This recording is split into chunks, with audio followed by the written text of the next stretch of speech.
Hello guys! Good morning! Lechon kawali for today's video, lunch ng mga Inday.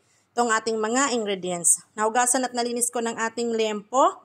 Siyempre, papakulo lang natin yan. Lalagyan natin ng bawang, sibuyas, buong paminta, kunting luya, laurel at saka asin.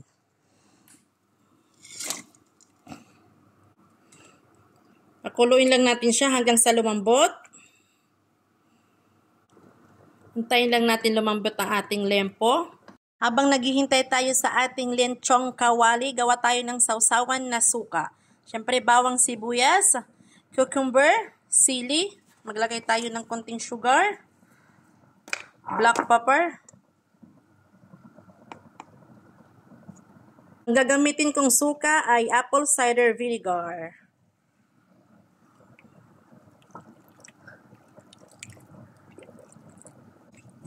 Mix lang natin siya.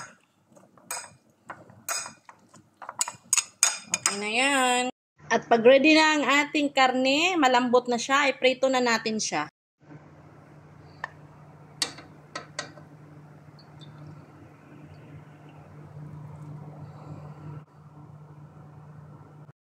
Prito na natin siya.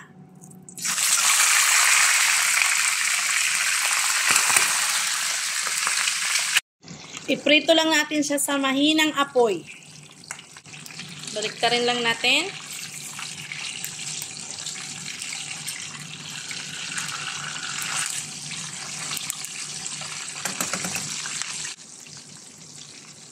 At ayan na ang ating crispy liempo.